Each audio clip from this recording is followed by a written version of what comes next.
कक्षा 9 के विद्यार्थियों का हार्दिक स्वागत है। आज हम जो है आगे पाठ का अध्ययन करेंगे। जैसे कि कल हमने देखा था कि हमने इस प्रकार से हिमाद्री हिमालय या मान हिमालय, उसके ठीक नीचे जो था वो था हिमाचल हिमालय, और हिमाचल हिमालय के ठीक नीचे हमने देखा था इस प्रकार की जो है पहाड़ी संरचना जो है यानी शिवालिक पहाड़ियाँ जो है उनके बारे में भी हमने देखा था। तो महान हिमालय, हिमाचल हिमालय और शिवालिक हिमालय, इनके बारे में हम पढ़ चुके हैं। ये जो संरचनाएं देखी थी हमने, ये कैसे आ रही है, देखो ऊपर से नीचे की तरफ आ रही है। ऊपर से नीचे की तरफ जो है हम इसके बारे में जो है पढ़ चुके हैं। अब आज जो है हिमालय के जो है हम पढ़ेंगे इस प्रकार से कि पश्चिम से पूर्व की दिशा के अंदर जो है इसका वर्गीकरण जो है वो कैसे हैं, तो वो पढ़ेंगे। यानी ऐसे दिशा में, पहले ऊपर से नीचे था और आज ऐसे पढ़ेंगे ऊपर से नीचे की तरफ। तो आप देखेंगे, ध्यान देंगे, इस प्रकार का जो वर्गीकरण किया गया है उसमें हम देखेंगे कि क्या विशेषता है। तो देखो, इसमें नदियों के आधार पर बांटा गया है। मान लो यहाँ पर सिंधु नदी है, यहाँ पर सतलज नदी है, यहाँ पर काली नदी है, यहाँ पर तिस्ता नदी है, और यहाँ पर जो है दिहांग नदी है। इस प्रकार की ये जो 5 जो नदियाँ जो है, इन नदियों के बीच के भाग को जो है वो बांटा गया है। तो सिंधु नदी जो है, यहाँ पर जो सिंधु नदी दी गई है और यहाँ पर जो नदी दी गई है सतलुज नदी, इनके मध्य का जो हिमालय जो है उसको हम पंजाब हिमालय कहते हैं। इसी प्रकार सतलुज से लेकर ये वाला भाग जो काली नदी के मध्य में है, इसको हम कुमाऊं हिमालय कहते हैं, कुमाऊं हिमालय कहते हैं। काली नदी से लेकर जो है तिस्ता नदी तक जो बीच का जो भाग जो है उसको हम जो है नेपाल हिमालय कहते हैं। और नेपाल हिमालय जो तिस्ता नदी तक है, और तिस्ता से लेकर आगे हम दिहांग नदी तक देखेंगे तो ये जो है असम हिमालय के नाम से जो है जाना जाता है। तो इस प्रकार से हम देखते हैं कि पश्चिम से पूर्व की ओर जो है हम देखेंगे तो ये जो श्रृंखलाएं जो है उनको हम कई प्रकार के नामों से जो है संबोधित करते हैं। आगे देखो, एक बार ध्यान से इसे पढ़ेंगे। उत्तर दक्षिण के अतिरिक्त हिमालय को जो है पश्चिम से पूर्व तक स्थित क्षेत्रों के आधार पर भी विभाजित किया गया है। इन वर्गीकरण को नदी घाटियों की सीमाओं के आधार पर किया गया है। अब यहाँ देखिए, पहले दिया गया है सतलुज एवं सिंधु के बीच स्थित हिमालय के भाग को हम क्या कहते हैं, पंजाब हिमालय कहते हैं। इसके बारे में पढ़ चुके हैं हम। कोने में एकदम सिंधु नदी है, और उसके बाद में कुछ नदियाँ आती है, झेलम, रावी, इनके बाद में लास्ट में सतलुज नदी आती है। तो इनके बीच का जो भाग जो है उनको हम क्या कहते हैं, पंजाब हिमालय कहते हैं। तो ये भाग जो है वो पंजाब हिमालय के नाम से जो है जाना जाता है। उसके बाद हम देखेंगे, लेकिन कुछ स्थान ऐसे भी हैं जहाँ इस पंजाब हिमालय को जो है कश्मीर या हिमाचल हिमालय की जो है इस नाम से भी जाना जाता है। तो कश्मीर भी हिमालय भी कहते हैं, और हिमाचल हिमालय जो है इस नाम से भी इसको पुकारा जाता है। सिंधु से सतलुज तक हम पढ़ चुके हैं। अब सतलुज से काली नदी जो है उनके बीच का जो हिमालय जो है उसको हम कहते हैं कुमायूं हिमालय।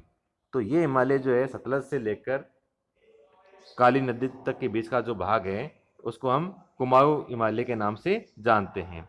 तो ये काली नदी तक हो गया। अब काली नदी के बाद में जो है काली से लेकर जो तिस्ता नदियां जो है, काली नदी से लेकर तिस्ता नदियां, इनके बीच का जो भाग जो है वो जो है नेपाल हिमालय के नाम से जाना जाता है। तो काली और तिस्ता नदी जो है उसका बीच का जो भाग जो है उसे हम नेपाल हिमालय कहते हैं। आगे ध्यान दीजिए, तिस्ता तथा दियांग, लास्ट के अंदर जो 2 नदियां बची है तिस्ता और दियांग, इनके मध्य में जो भाग जो है उनको हम कहते हैं असम हिमालय ने। असम हमारा जो राज्य जो है वो वाला भाग उस क्षेत्र के अंदर आता है। तो ये सारी नदियां जो इस प्रकार से सीमांकन करती है, बताती है कि ये क्षेत्र जो है इन नदियों के मध्य में है। हिमालय के कुछ क्षेत्रीय नाम पता कीजिए, ये हमसे पूछा गया है। आगे ध्यान दीजिए, ब्रह्मपुत्र हिमालय की सबसे पूर्वी सीमा बनाता है, यानी कि जहाँ ब्रह्मपुत्र नदी वगैरह बहती है हिमालय के अंदर, वो भाग जो है सबसे पूर्वी भाग जो है हिमालय का वो बनाता है। आगे जो है दिहांग महाखंड के बाद हिमालय दक्षिण की ओर एक तिखा मोड़ देता है, और ये जो महाखंड जो होता है इसको हम गार्ज कहते हैं। अब थोड़ा सा ये ध्यान दीजिए, यहाँ पर गार्ज का मतलब क्या होता है कि कोई पहाड़ी भाग है मान लीजिए यहाँ पर, और ये पहाड़ी भाग जो है ये बीच में से नदी वगैरह आ रही है तो कटता जा रहा है, और ये 2 भागों में बंट गया है, और यहाँ पर ज़मीन वगैरह चल रही है। तो अब ये बीच का जो स्थान जो है एकदम खड्डानुमा हो गया है, यहाँ से पानी जो है आता रहता है। तो 2 पहाड़ों के बीच में जो बहुत गहरा गड्ढा बन जाता है, उस महाखंड को हम क्या कहते हैं, गार्ज के नाम से भी जानते हैं। और जहाँ ये दिहांग नदी के पास में जो ये गार्ज आता है, उसके बाद में जो एक जो पहाड़ी श्रृंखलाएं जो है, जैसे पहले हमने देखा था कि पहाड़ी श्रृंखलाएं जो थी वो इस तरह से आगे बढ़ रही थी, ऐसे अरुणाचल प्रदेश तक ऐसे बढ़ रही थी। अब ये दियांग खंड आने के बाद पहाड़ियां जो है नीचे की तरफ जो है पूर्वी दिशा के अंदर जो है मुड़ना जो है शुरू कर देती है, यानी कि अब नदियां इससे आगे नहीं बढ़ती है, अब नीचे की ओर जो है इन पहाड़ी श्रृंखला जो हिमालय की जो श्रृंखलाएं जो है वो नीचे की ओर जो है बढ़ना शुरू कर देती है।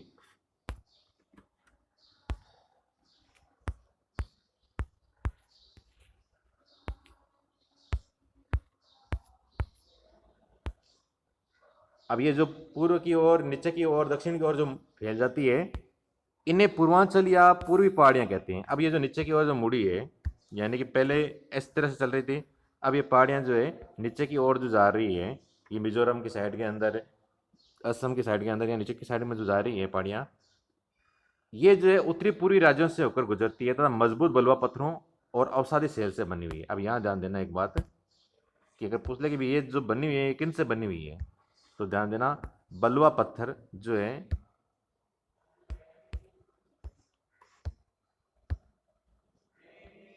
तो बलुआ पत्थरों से बनी हुई है और अवसादी सेलों से जो है इनका निर्माण हुआ है।